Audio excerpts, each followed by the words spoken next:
Congratulations, you survived the jive and made it through another week, and now you're tuned into Monday Night Live, also referred to as the Hangout Stream, aka the Chill Stream, baby, for June 13th, 2022, brought to you by yours truly, the man, broadcasting from behind the curtain. You know who I am. Because if you don't know by now, you can visit www.livefreeliverich.com or simply Google this name and you can find out. Now, for those of you who already know, welcome to the show. Go ahead, drop me a comment, say hello. There's no need to be shy. I just like to know who took the time to stop by is all. And for those of you who don't know, because maybe you're new, that's okay too, because I'm going to go ahead and break it down for you. You see, I come on here 9 p.m. Eastern Standard Time, that's 6 p.m. Pacific, every Monday night, and I load up this live stream so we all can come together, readers and writers alike, and you guys supply me with things to talk about. And join me as I lead a life of organized creativity and do my part to raise awareness for various projects from around the underground scene. And together we discover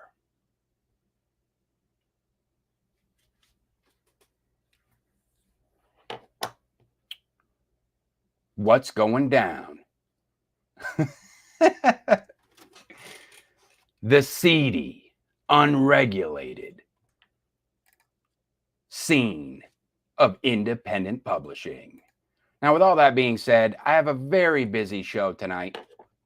And what I'm going to do is jump right into this first segment where I discover books from the independent market.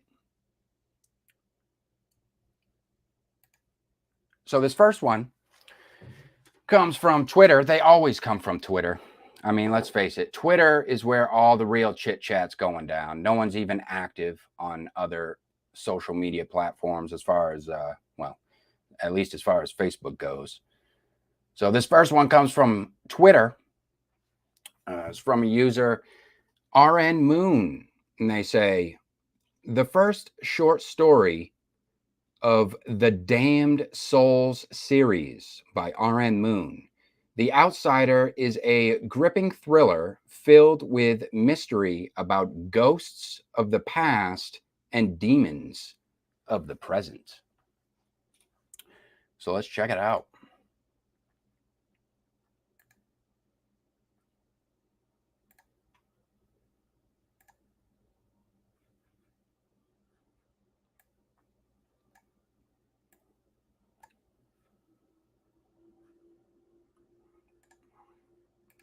If you guys have a book on the market and you would like to get a shout out on the live stream, you can go ahead, comment. That's all I need is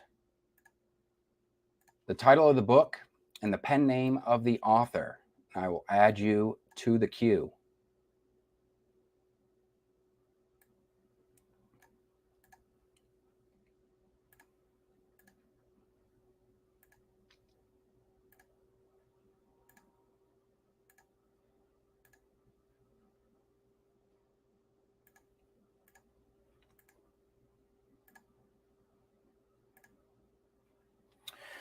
All right, and this one comes from their website, directly from the website. I'll have that linked in the description after the show.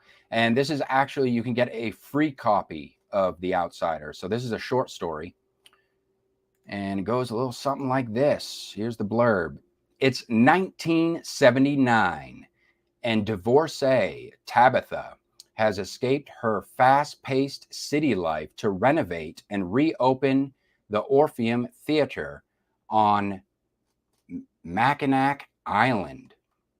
Her dream of a quiet life in a real community finally looks like it's coming true. However, when a workman is brutally attacked, Tabitha realizes there may be more to the tragic past of the theater than she has been told. Long buried secrets and the restless dead soon threaten to bring the theater to another fiery end. Can Tabitha get to the bottom of this tragic mystery and finish the renovations, or will she be drawn into the dark by the whispers of the ghosts? The first short story of the Damned Souls series by R.N. Moon, The Outsider, is a gripping thriller filled with mystery about ghosts of the past and demons of the present.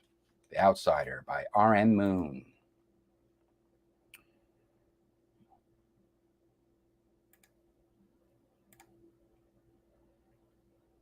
So I haven't tested that download. It's on the website, so you guys can check it out for yourself.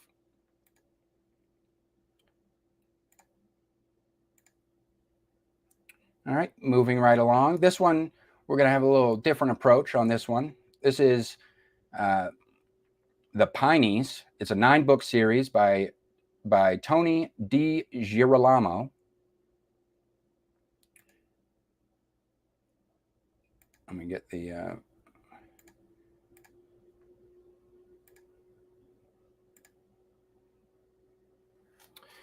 All right, he says, the Galloway Hunting Lodge is seeking new members. Strong wills and access to holy water a plus. Apply at the Lodge in Abe's Hat, New Jersey. For the password to the back bar, read the Pineys and join the hunt for, quote, deer. All right. Very cryptic. Let's see what this is all about.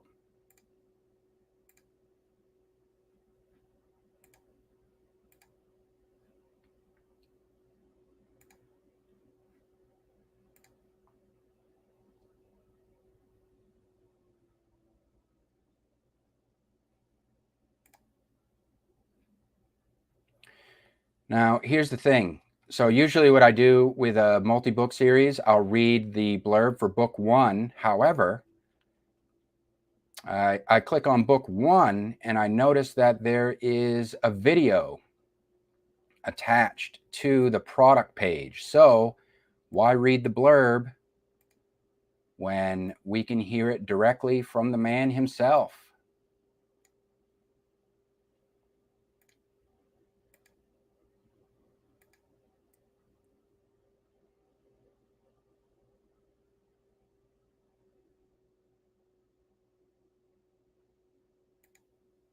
Come on now.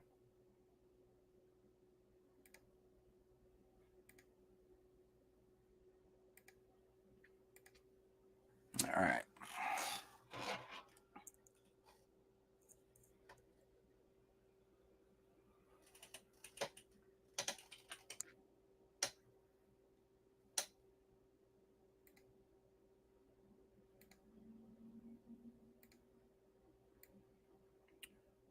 If you guys want to chime in, you want to drop your 2 cents on any of the products that I shared tonight, you are more than welcome. If you're in the chat, you are very much a part of the show as well. Hey, everyone. My name is Tony DiGirolamo, and I'm here with a new novella series called The Pineys. Yes, Piney Power. What's The Pineys about? Well, you've heard the story of the Jersey Devil. Mother Leeds, who was the 13th child in her family, had 13 children. And she said when that child was born, let the devil take it. It turned into a monster and has been haunting the Jersey Pine Barrens ever since. Or so the story goes. What we take in the Pineys is that story wasn't totally true. What really happened is Mother Leeds was a witch, and she opened the portals to hell and flooded the Pine Barrens with devils. That witch. But this did not go unnoticed by the villagers of nearby Abe's Hat, New Jersey. They formed a secret hunting society to hunt down the devils and send them back to hell.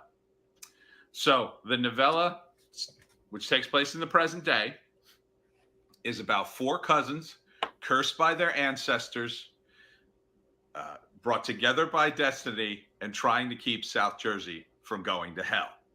So it's a little bit of Ghostbusters. So there's some comedy type stuff, but there's also horror, there's monsters, there's devils, and there's tons and tons of South Jersey stuff. You know, pork rolls, boardwalk, Piney Power. I just did a little tour of South Jersey, handing out postcards for the book. It's available right now on Amazon. The first book, book one, My Cousin the Piney. It is $2.99 or free if you're a Kindle Unlimited user. And right now it's an ebook, but we will, in the coming weeks, be coming out with the print version. That'll be print on demand, also available through Amazon. Very excited about this project. I hope you are too. And if you're a South Jersey resident, and if you're a Piney, you're gonna love it. And even if you're not, you're gonna love it. So please check out the Pineys here at Amazon. I like the premise of that.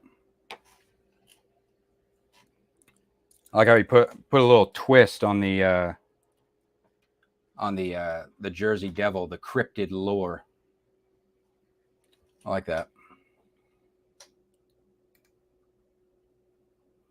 I think that's just interesting in general. Like, you can do like, if you do the research and like on like different cryptids, and then just kind of like put your own twist on it. That, I think that would be a pretty easy way to come up with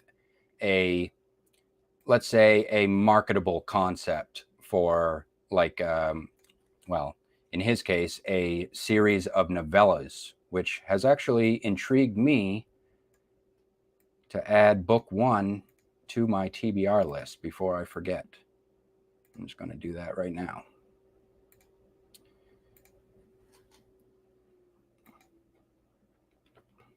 What do you guys think of that? All right, moving right along. Now this one, another one from another author from Twitter. If you're in the chat, feel free to add your 2 cents. I encourage the authors, if you guys make a request to get a shout out on the show, or have me check out your work, you're more than welcome to add your 2 cents and add some commentary during the live broadcast. I mean, for me, that's a big part of it, is trying to connect with my peers. And this one comes from Fred Reynolds. He just shares a link to his book,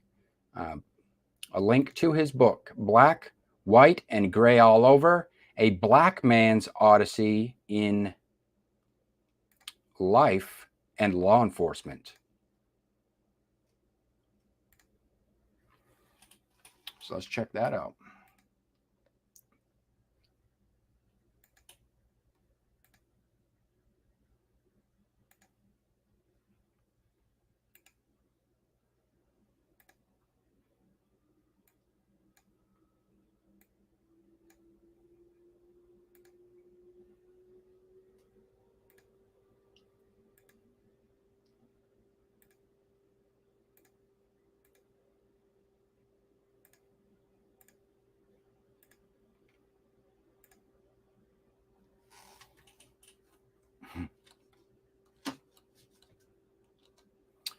All right. A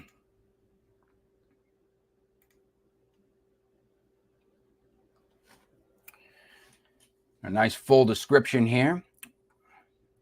Black, White, and Gray All Over, A Black Man's Odyssey in Life and Law Enforcement by Frederick Reynolds. From shootouts and robberies to riding in cars with pimps and prostitutes, Frederick Reynolds' early manhood experiences in Detroit, Michigan in the 1960s foretold a future on the wrong side of the prison bars. Frederick grew up a creative and sensitive child, but found himself lured down the same path as many Black youth in that era. No one would have guessed he would have a future as a cop in one of the most dangerous cities in America in the 1980s, Compton, California. From recruit to detective, Frederick experienced a successful career marked by commendations and awards.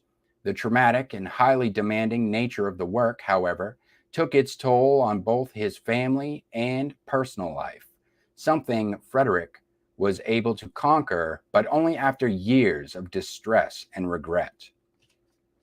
Black, white, and gray all over not only recounts this. Oh, these are quotes from people who've read the book. Black, white, and gray all over not only recounts the stories of Frederick's life and career, but also the stories of his fellow officers. An honest, no holds barred history of the city of Compton's gang violence, crack epidemic, and legacy of government corruption leaves readers of all backgrounds with a better understanding of race relations as well as the gray areas of police work in one of America's most brutal cities. From Zora Knopf. And number one best-selling author J.J. Herbert says, if Fred Reynolds' memoir, Black, White, and Gray All Over, was just about being a cop in Compton, California, dealing with gangs, murders, officers killed in the line of duty, and the politics that drives it all, it would be worth the read. This book goes deeper into what it means to be a man, more particularly a Black man, and to overcome every obstacle along the way to redemption. Don't miss this one. So that sounds intriguing.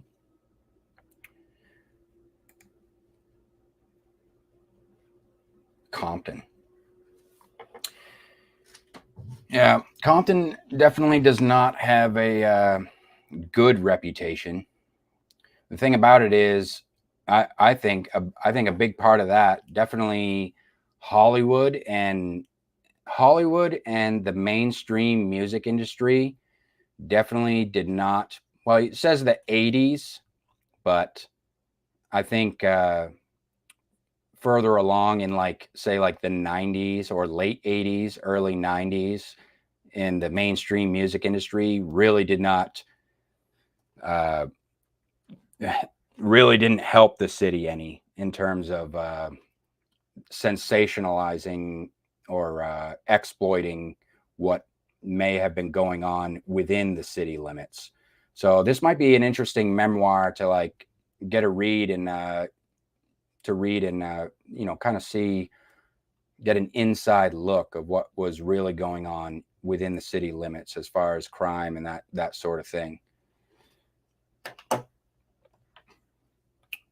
I'll tell you this much.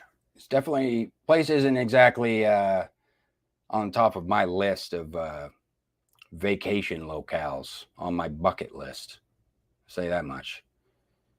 However, I think a lot of it, maybe it's just like any other place in America. You got your bad apples that may be trying to, it's bad apples mixed in with people really just trying to make a living. I mean, I'm just going to go out on a limb and say that's what it is. It's like a mixed bag sort of thing on both sides of the law. That's what I would expect to read from that. But it comes in at, it's a long memoir. I think this might be the first memoir we cover on the show. 477 pages.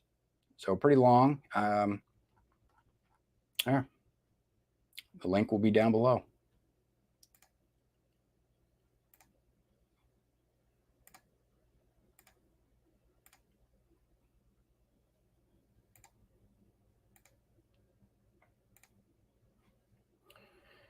All right.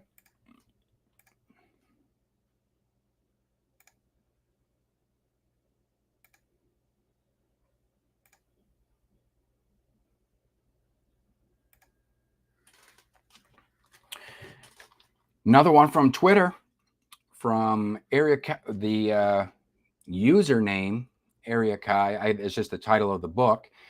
Recruited to join a secret organization to fight for the colony and its people. Area Kai, a young security officer, and that's an interesting coincidence. Area Kai, a young security officer with psychic gifts and abilities, never thought it would bring her face to face with her destiny. All right. Female protagonist story entitled Area Kai, The Secret Colony of LIFE by F.Z. Zach.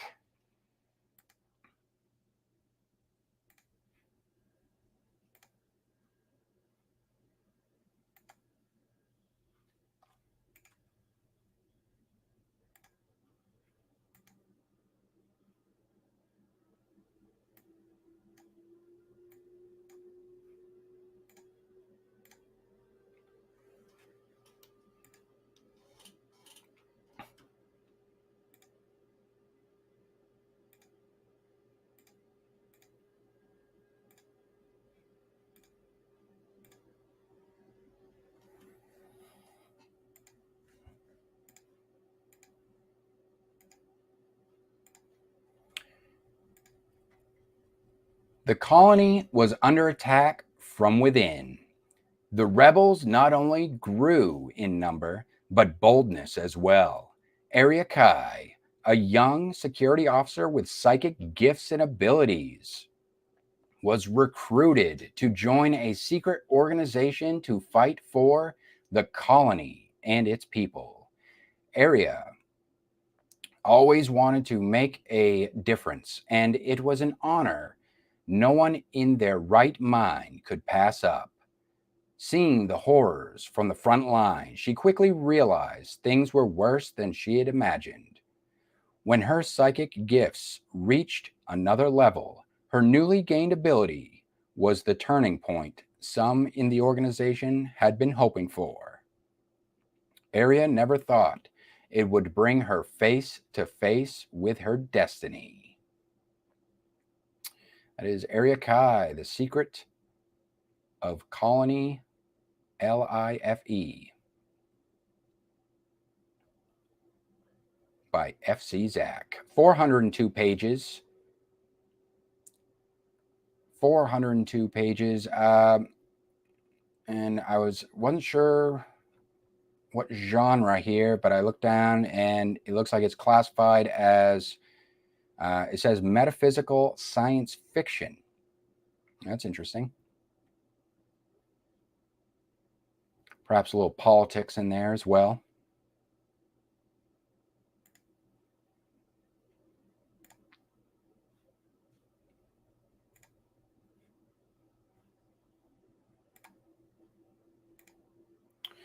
All right, and I've been getting a lot of book requests lately, so I'm gonna go ahead and add. Usually, I only do 4 books per week, but I'm gonna go ahead and add this 5th one because this one doubles up, and she also has an announcement as well.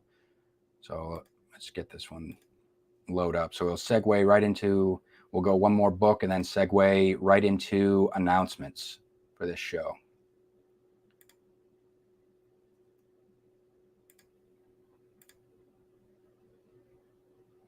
All right, this one comes from Angelisa Fontaine Wood. She just says thank you, and she shares a link to her blog. Which, when you make book requests, they don't have to be. I just want to make it clear that they don't have to be from Amazon. If you sell your book directly from your website, or you want to link your blog, which then your blog like has the product description or the blurb for your book, but then also shares all the links of all the different places where your book is available. That's cool too.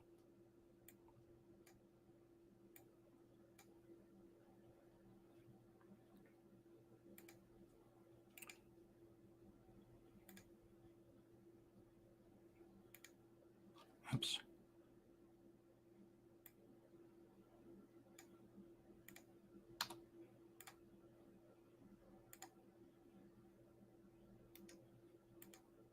There we go.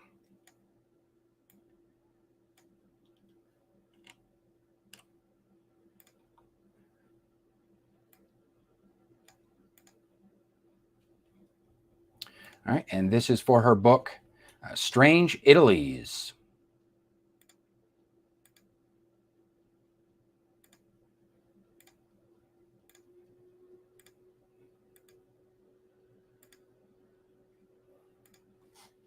All right, this comes directly from her blog, Notes from the Garret, which I'll have linked down below. Strange Italies. And this is the preview, I guess. I don't know if it's on the market yet. And I also noticed that she did not share a link. So it might be able to, you might be able to look it up by title, perhaps. And that's what the cover looks like anyways. Strange Italies. It says, with my editor extraordinaire, J.N. Fishhawk, we are closing in on the end of this novel-length collection of short stories. For those curious, it looks something like this. And then she shares the photo. Strange Italies, 8 Tales of the Fantastic. And then she just has the these short blurbs here. A relic thief in a midnight raid surprises a nun under the aegis of a strange saint. Twin historians, living and dead, track Dante's spell to assassinate the Pope. A young noblewoman cheats fate with an enchanted tarot deck. 2 artists meet across the centuries in a high-stakes game of hide-and-go-seek. A murderess on a lover's pilgrimage finds an unexpected salvation. And finally, a spider dance could lift a curse of bridal suicides reaching back centuries. That one sounds cryptic. In this collection of 4, it says 4 short stories. Oh, okay, never mind. We have it's a mixed bag here. It says, in this collection of 4 short stories and 4 novellas, author Angelisa Fontaine Wood, who's also published in New Myths, Bewildering Stories, and Myths Subverted, weaves past and present to transport the reader into an uncanny Italy, haunted by the bizarre and the beyond. And then if you click on the link I leave down below, you'll be able to see she has left a table of contents as well, her title, the titles featured in this collection.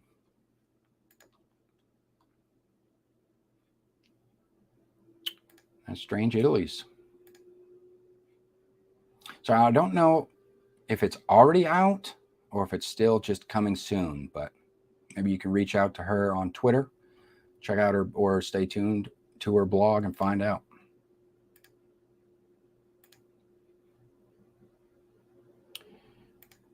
Now this is going to segue right into the next segment of the show. Now before I get into it, get into Angelise, her announcement, I just want to say one thing about announcements is that this is a segment of the show where I can share various announcements that you guys may have as it pertains to any of your published works, your blogs, or it could be like projects. For instance, like if you have if you're hosting like an Indiegogo project or a Kickstarter project, something like that, I can share that announcement on the live stream for you guys. Also, if you are an independent publisher or you're looking for you're looking to collaborate with other writers for your blog or what have you, you can share your submission calls with me as well. And I can see if I can't get some more attention for your projects that way. And now let's hop right in with this one, this announcement from Angelisa.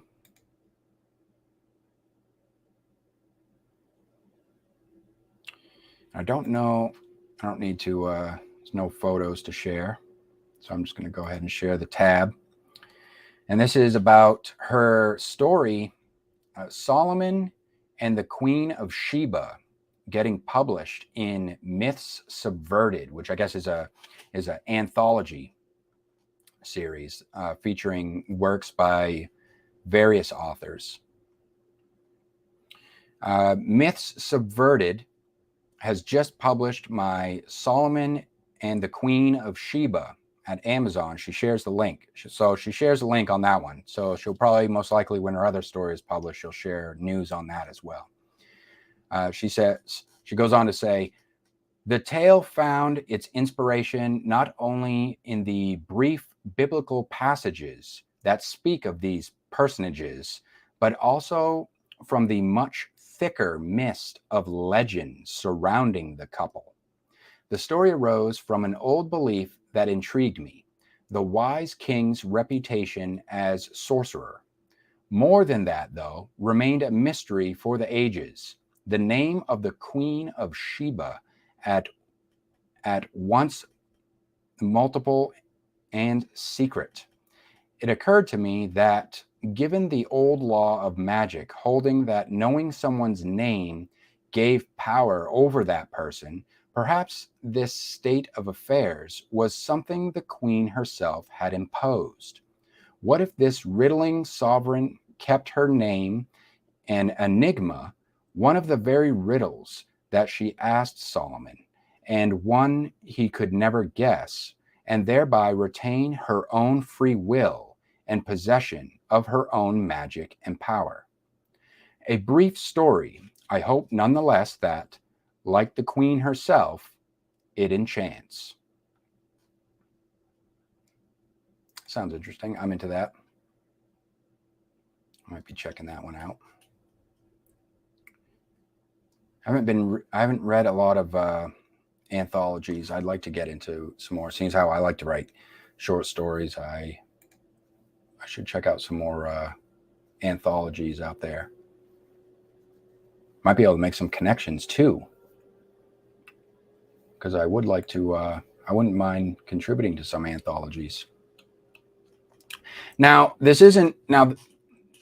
in this show, I'm not just covering. So it's mostly revolves around independent publishing, but the thing is, it's not just for novels, authors who write novels, but also if you've seen some of the first episodes of this show, you see that I covered a Kickstarter project for a comic book series. So we also cover that type of stuff as well. And this week we have just that. We have a project announcement from M.A. Del Rosario.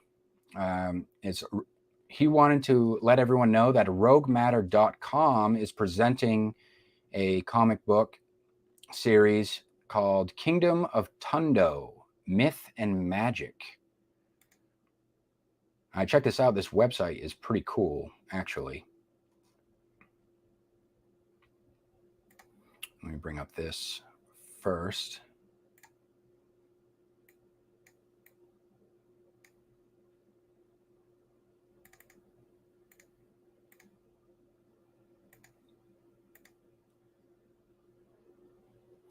So he says, thanks for the lift.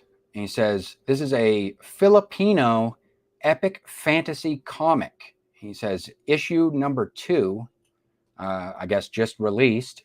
He also has a link for issue number 1, which is what I'm going to cover on this show.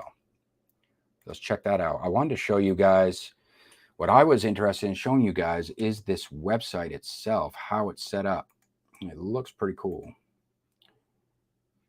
This is the first time I'm seeing it.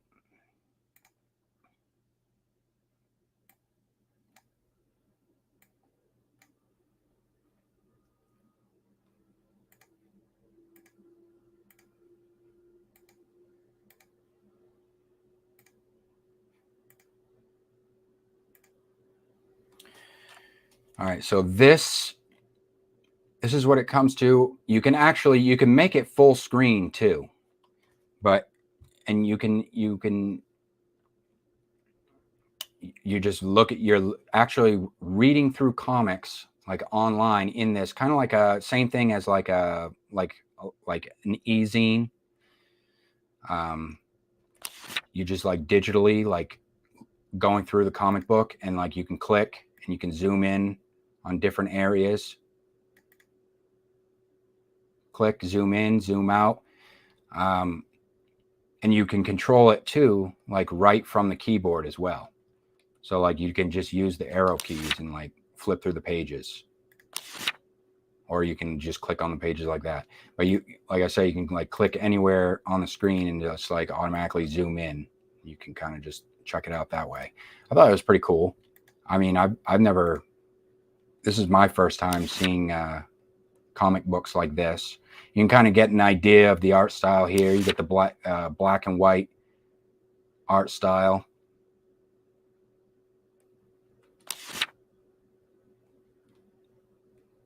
I just think it's interesting, like how it's how this website just allows you to upload a comic book like this.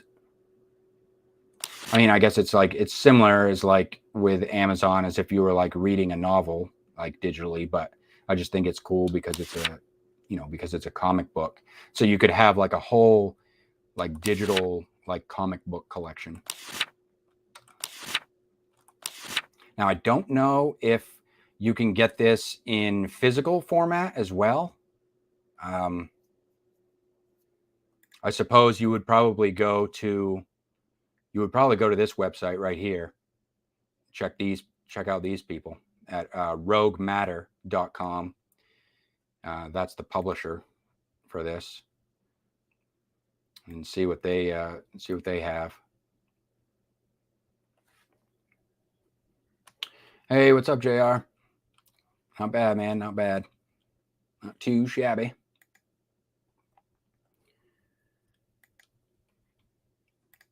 You get into comic books? I don't.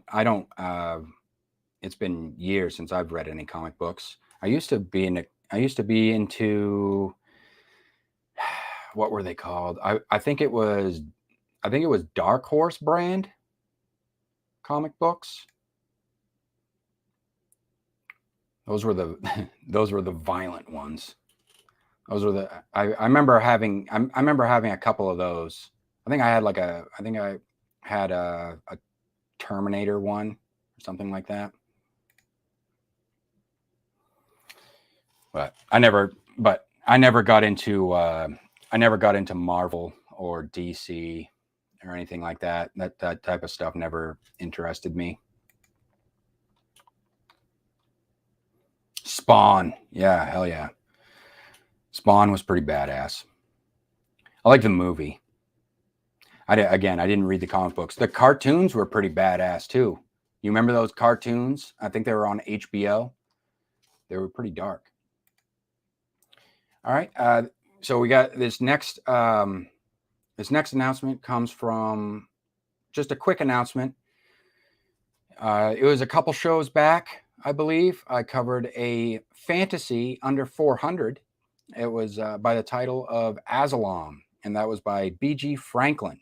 And he just wanted everyone to know that his book has now gone audio and is narrated by Jake Harding. So I'm just bring that up real quick. So obviously that's where you can find it, on Audible. I've been thinking about maybe there'd be a segment where I do, like, if you have Audible books, that might be a bit long, but I was thinking, like, if you have like an Audible book, like maybe I could do like a segment of the show where I do like a sample, do like a little, give everybody a little bit of a sample, but then again, the link will be down below. Like, I don't want to like hold up the show too much. The link will be down below, and then I suppose people could always just go and check it out for themselves, as far as that goes. And that's it for announcements. I wanted to get through all those. Actually, I got one more announcement. And yes, I have created a LFLR network on Discord. Now, the thing about the Discord is the link is already in the description down below to join the Discord. Now, the Discord is not, I already know that everybody and the grandmother has already got a Discord. And the thing about the Discord with me is I don't necessarily go on there daily. I might check my other servers that I'm a part of daily, but I don't really I'm not doing much of anything with this one except sharing my work from various social platforms. The way that I see it is like this. Here's what I think about Discord. Discord is like, not everybody is on Twitter, or not everybody is on Facebook anymore or anything like that. So Discord is like kind of like a one-stop shop because I connect with other authors too that aren't necessarily on YouTube as well. So they may be on Twitter, but they're not very active on YouTube. So that sort of thing. So when I do these live streams, what I do after the fact is I'll edit them down, and I'll not only share the YouTube video on Twitter, so people who are just on Twitter can watch the YouTube, but they can also see the recap clips on Twitter and various socials.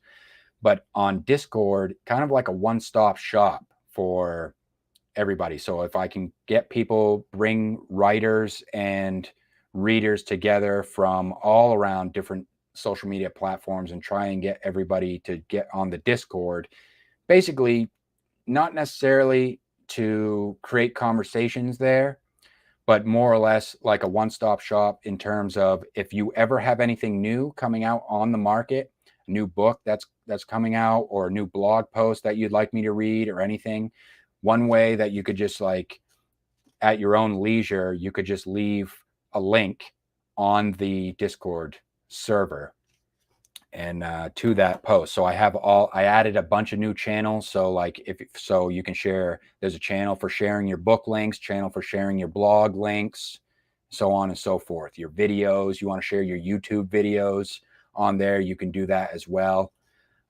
If it's, and anything that you share on there, if it's something that would fit in well with the live broadcast, like say if you do like a tag video or something on YouTube and then you share it on there, I might be prompted to play that video on the live stream, like share that video live on the live stream and try to do the tag myself, that type of thing. So instead of, like, if you can't always make the live stream, well, you could join the Discord and be a part of the community that way.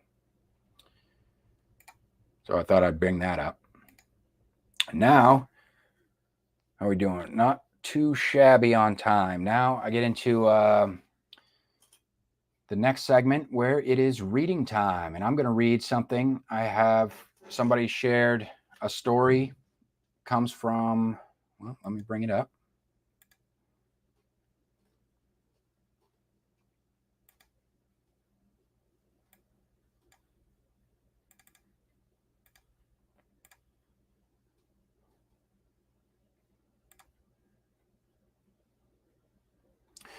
This one comes from Doug Breeden. He says, Edward was an expert in Tudor history. I remember that show. I think that was a Showtime show. If that's what he was talking about, if that's what he's referring to, the Tudors. Edward was an expert in Tudor history, and Michelle, once a child star, a rising expert in the history of the gangs of the Roaring Twenties. A lot of gang type stuff going on tonight. Hence the title of this show. Expert in the history of the gangs of the Roaring Twenties and Thirties. They were also two of the most prolific serial killers in history. So it looks like we got a little Bonnie and Clyde action here, except they're psychos. Serial killer psychos of the serial killer variety.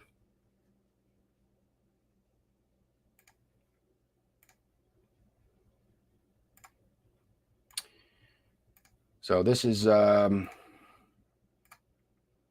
story, Such Nice People, The Story of Edward and Michelle Clark by Douglas Breeden via Kindle Vella. Let's check this one out.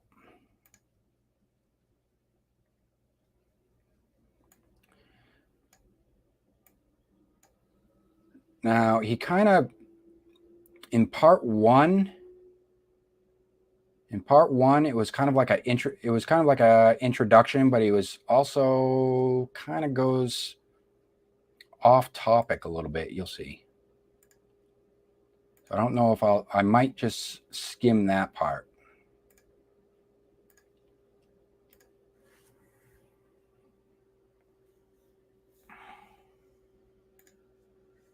So he says, so in the beginning, and then this is a note from the author.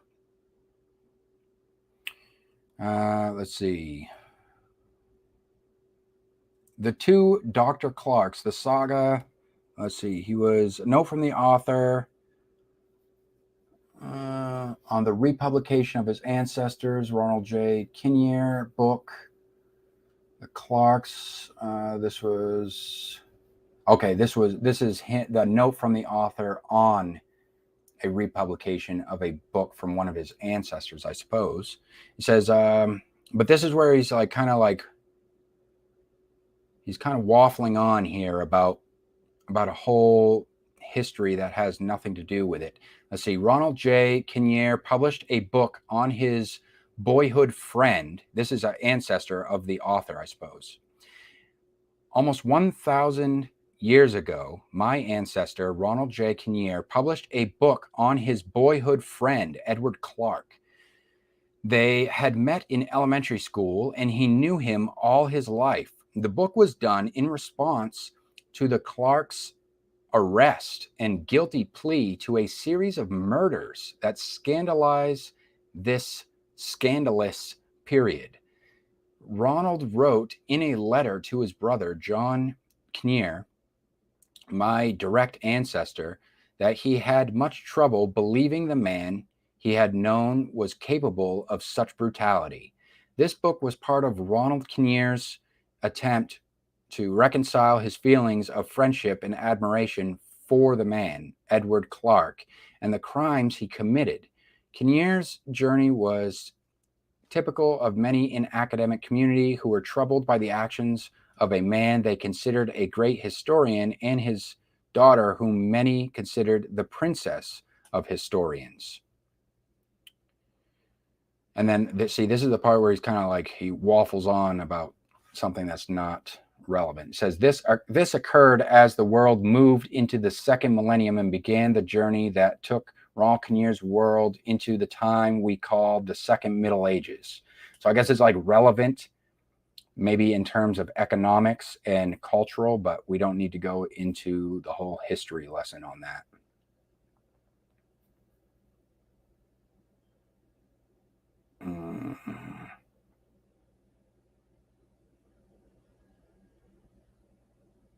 Okay.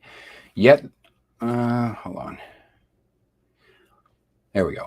From 1999 until their first arrest in 2015, Edward and Michelle Clark committed a series of killings across the America and in London and Tokyo.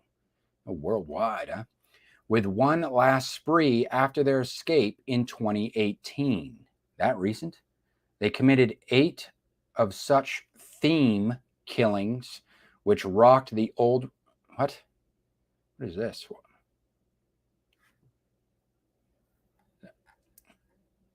Where are we talking here?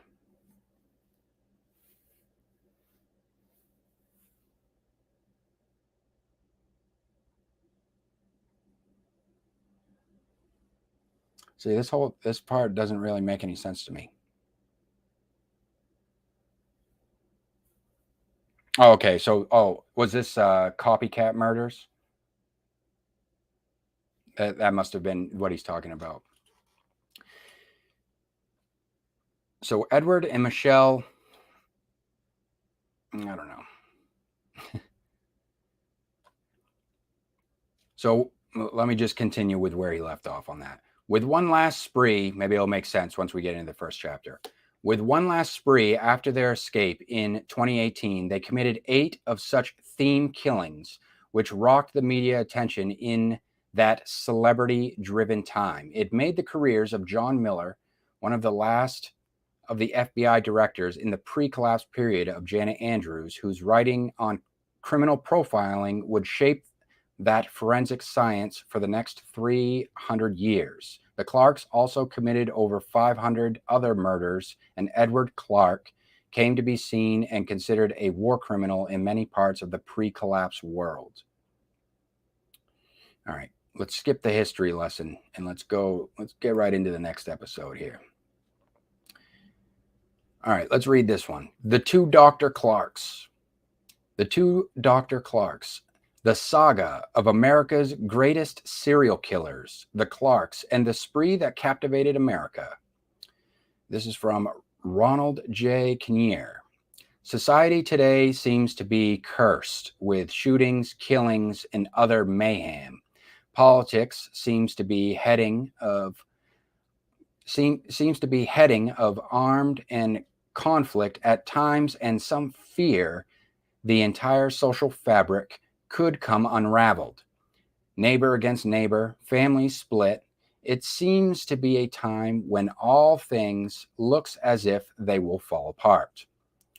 Sounds kind of familiar, to be honest. The headlines scream about another school shooting, or one in an office place or shopping center. A person is arrested for a series of brutal murders, or after a person dies, it is discovered that their house was a chamber of horrors. A man kills his wife and her family on Sunday afternoon, or maybe a woman murders her children. Many times on the news or in social media, those who knew the person tell of a quiet individual who kept to themselves. And that only makes sense. Why would they be loud and boisterous and bring attention to themselves? It's always the quiet ones.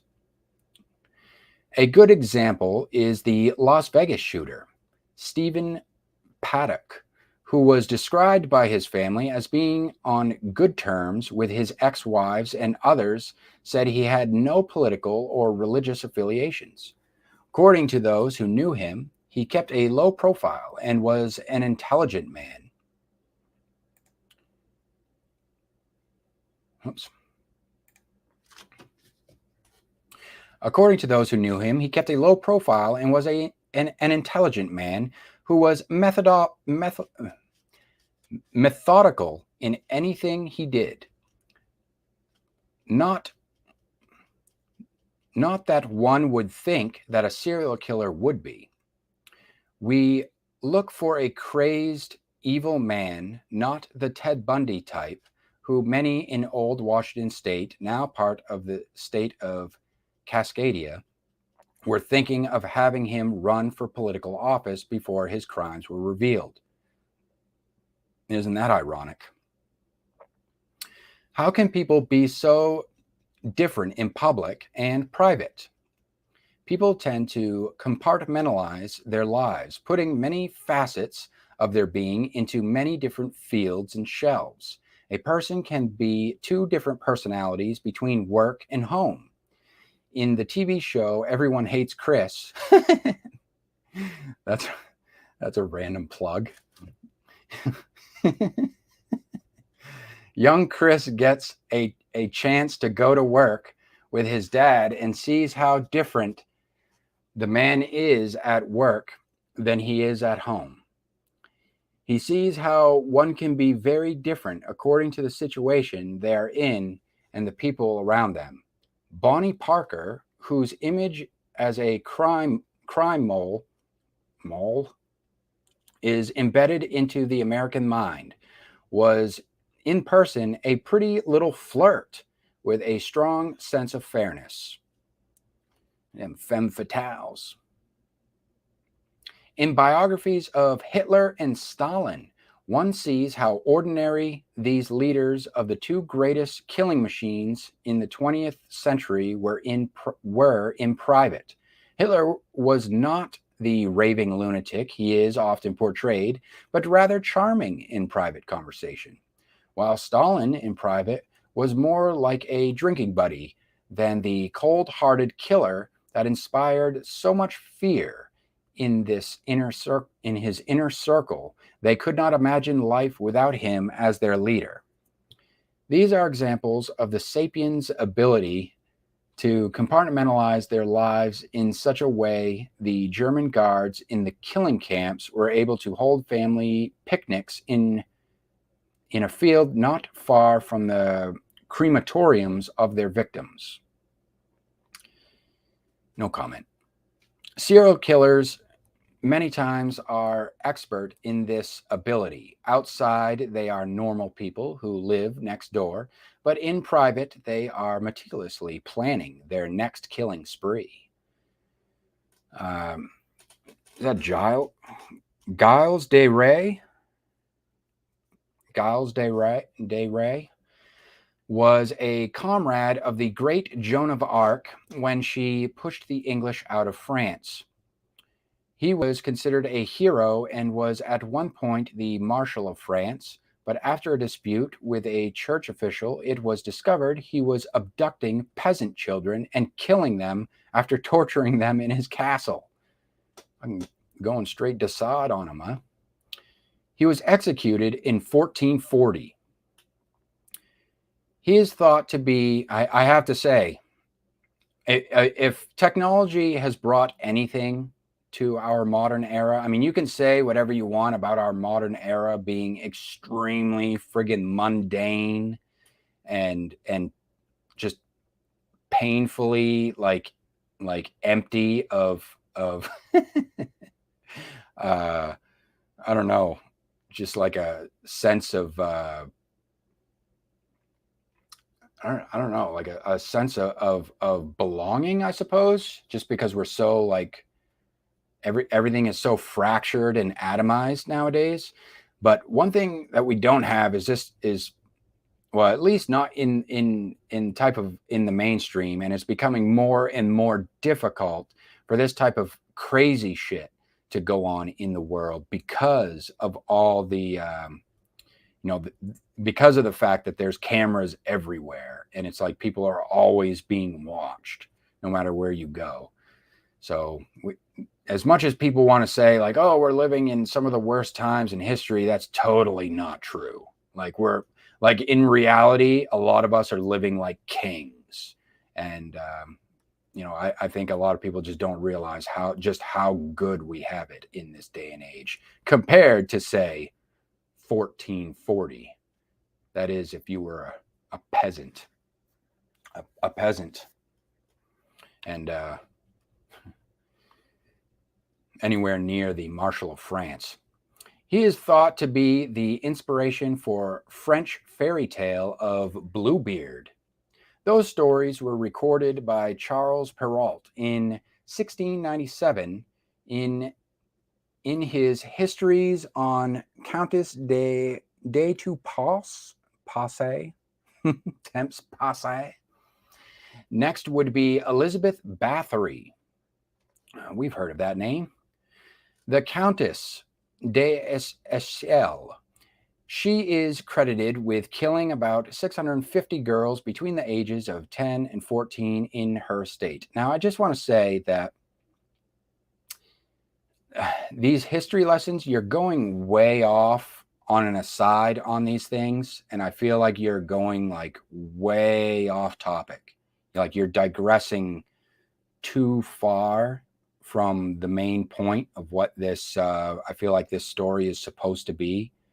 And you're not focused on, the meat and potatoes of why, essentially why I am opening this up to read it. So let's finish out this episode. She was confirmed to her room in solitary, confident, until her death in 1609. Not that these stories aren't interesting or anything, but I just feel like, why am I reading this? Why is this relevant to the story, or how is this relevant to the story? Usually when you share like anecdotes or historical lessons, usually there's some sort of thread there that is relevant, and maybe it's just me, but I feel like I'm missing the thread here. I don't see how this ties in, so to speak. In India, thug Burham Jamadar is credited with strangling 931 people before he himself was hung in 1840. Others include some name of people who killed 7 people just because he loved the smell of blood. Jeffrey Dahmer, everyone's favorite serial killer, was known as the Milwaukee Cannibal. And Lonnie David Franklin, who was known as the Grim Sleeper because of a 10-year hiatus from his deadly habit. The famous Jack the Ripper was one of the more famous names of this trade, who has not been identified. That was always an interesting story to me. And I always forget too that he is that true? He was never identified to this day. It's still his identity still remains a mystery. That's interesting. Also, this list includes some more people. All right. One never believes they know such a person, and many believe they could spot the person in an instant, but they are mistaken. These people are experts in covering their trails of death. That sweet middle-aged man you wave at automatically every morning may, in the dark of the night, be planning your demise. Or you will be, I don't know why I found that so funny. Or you will be one of those who, after the headlines are presented, will say, "It's hard to believe he was such a nice, quiet guy." There's the title. Such was the case for a professor at Florida Atlantic University, Ronald Kinnear, a colleague of a man he had known since childhood, was revealed to be one of the greatest serial killers of all time, the mastermind of a brutal, heartless, merciless killing spree that covered almost a 50-year arc and included his partner, his daughter. After the man's arrest in 2015, the professor wrote a history of the pair, including their family history, in a book that became a bestseller. The title is The Dr. Clarks. And the following is the text of that book. Let me see how much longer I got here.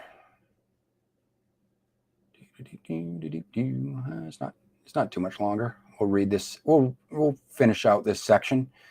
And then we'll end on a lighter note. I used to be such a sweet, sweet thing. On 20th of June, 2019, the state of Florida executed 2 human beings for killing in excess of 500 other human beings in a span of time that began in 1963 and ran to 2018. I'm just going with the dates at this point because, if I'm to be honest, I'm completely confused in terms of the chronological timeline of this whole thing. The victims were from all classes and levels of human society. Some were wealthy and famous. Many were anonymous and obscure. They came from all parts of society and were of many ethnic, religious, and national groups. The majority were randomly selected to satisfy a carnal urge that at times possessed the pair. The two executed were descended from a long line of killers and those who reveled in inflicting suffering and evil that had infected the human ecosystem. A line of people that in the end may have produced the perfect serial killers of all time. Sensationalizing. They were Edward Stephen Clark and Michelle Annette Clark, father and daughter, a pair some claims were born in hell and destined to return. Families that slay together, stay together. Born of a gangland hitman and a descended from a line of evil creatures that came into being in the days of the Wars of the Roses in the Dark Castle in London, its infamous tower. The Great Tower of London was built by William the Conqueror starting in 1070, only 4 years after he won the crown at the Battle of Hastings. The tower was to intimidate the citizens of London and show the power of the Duke of Normandy, now crowned the King of England. He was also known as William the Bastard for both his illegitimate birth and his caustic personality. The final form of the castle came under Henry III and his son Edward I, and the extension of the present wall that surrounds the place that was first built around walls set down by Julius Caesar when he invaded the Scepter Isle in 66 BC. I'm not fact-checking all this, by the way. I'm just going with it.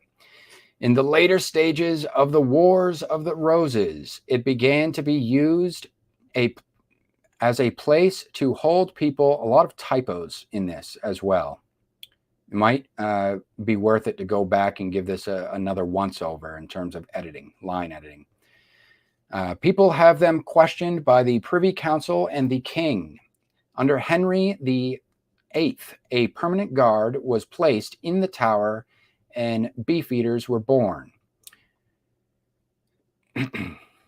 History lesson, skipping it. All right, these tales all intertwined with the many stories of the other worlds of the Albion Isle. One is that of young King Baldwin. More history lesson. King Henry. I want to know about these serial killers, damn it. Why are you waffling? Waffling.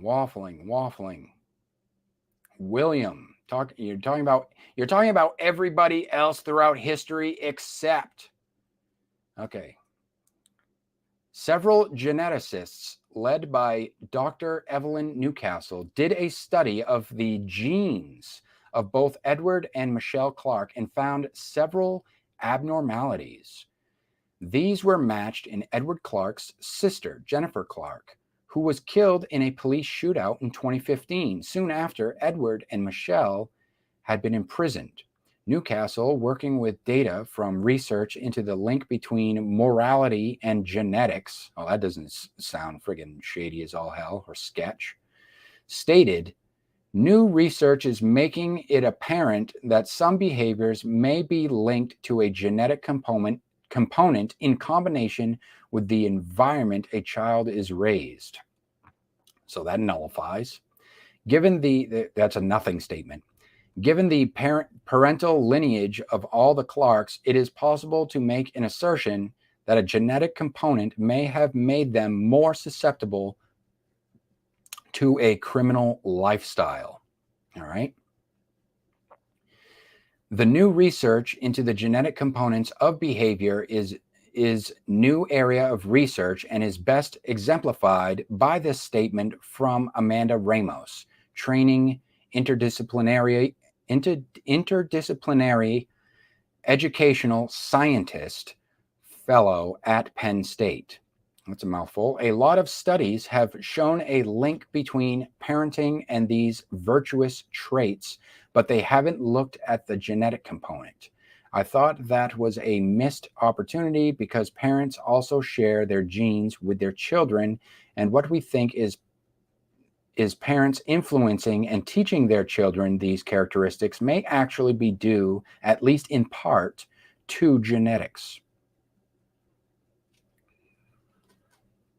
That would, if say that were actually true, then that would raise a lot of ethical questions.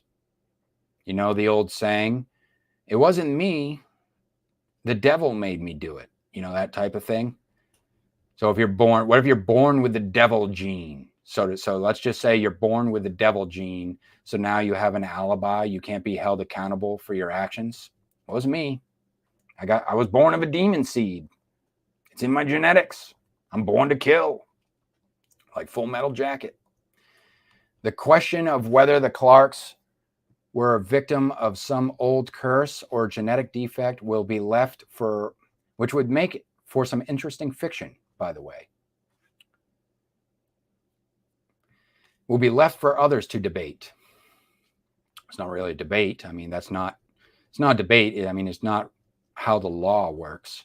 I mean, they were served justice based on the law, on how it is written and how it's served in the country.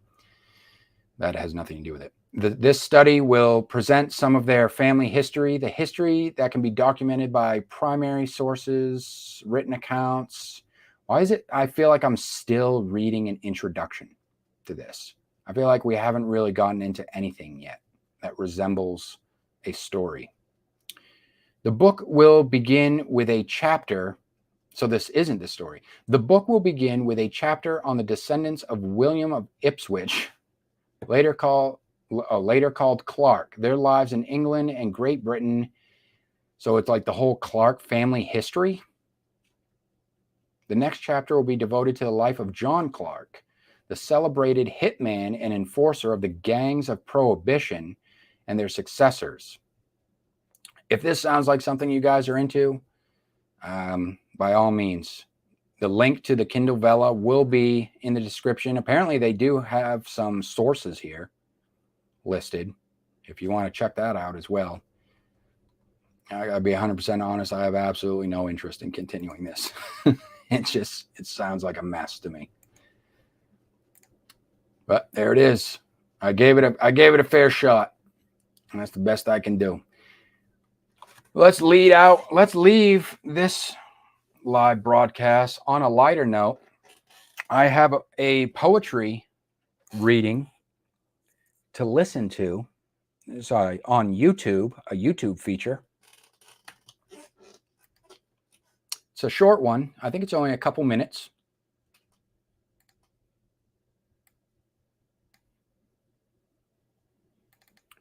Featured videos. This comes from the Quintessential Quill, and he just shares a link to his YouTube video. I don't think that's the right, I don't think that's the same thumbnail. But the one that we're watching today is, or listening to, is called My Shelter. And it comes from his poetry book entitled Poetically Yours. And this is by Timothy Strange, aka Big Wiz. Yeah.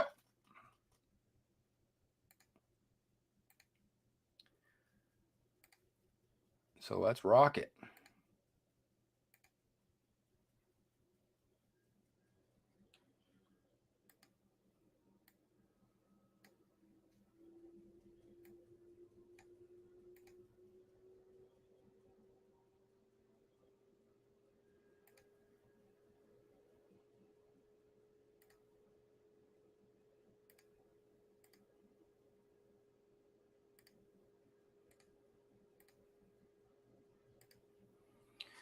All right.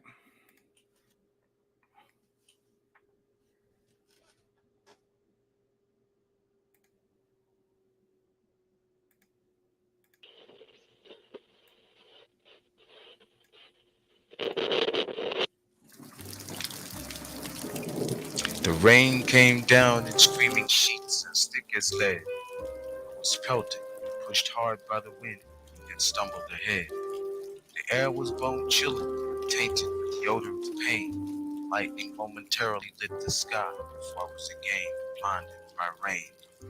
Thunder crashed overhead, providing theatrical effect for my agony. I stomped wearily through the sludge, my own conscience nagging me. Exhausted, confused, and frustrated, I felt no hope was near. I fell to my knees and wept as the rain mocked my tears. I lowered my head to my reflection in a puddle on the ground. It was then that I noticed the rain had stopped coming down. Looking up, I saw the most beautiful face I had ever seen. Her smile was magnificent, could only belong to a queen. She helped me to my feet, kissed my cheek, and held me in her arms. Her strength comforted my soul until all of my fears were gone. The rain had stopped, and suddenly I was happy, dry, and warm. She was there when others were not, and had brought me through the storm. She was my most precious friend, and I loved her as such. But in time, the comfort of being dry proved to be too much. I somehow took her for granted and lost sight of my one true friend. She released her embrace and walked away, and the rain came once again. I spent a million lifetimes every day recounting my mistakes. If I never saw her again, I would wait for her at Heaven's Gate. And then when I had given up hope, God had given me fate. I turned around, and there she was, the rain shining on her face.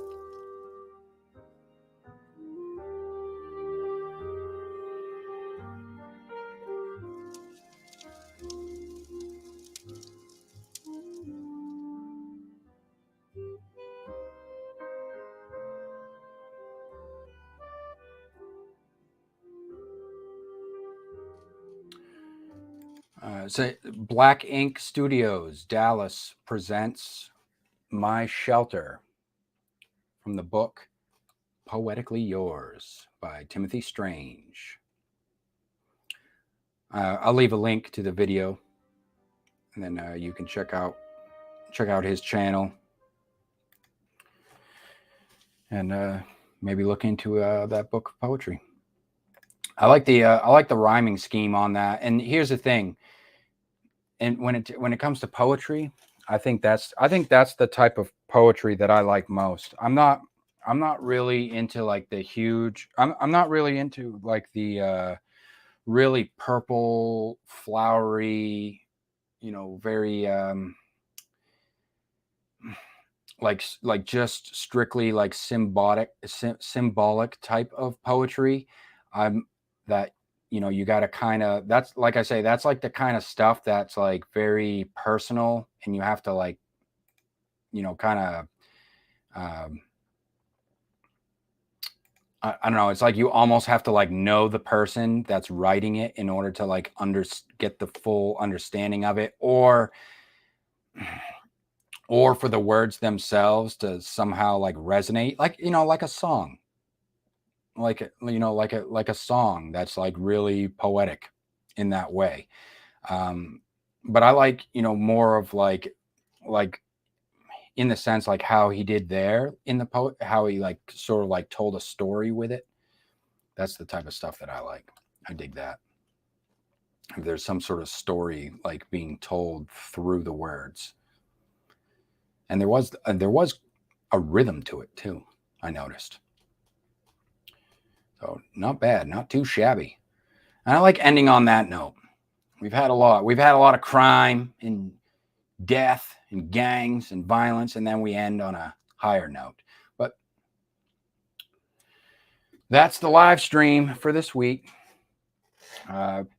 Appreciate those of you who stopped by, said hello, and if you guys are watching this on the replay, you can go ahead, leave a comment down below, and I will be here next week for you guys with some more authors and writers from around the underground scene. Cheers.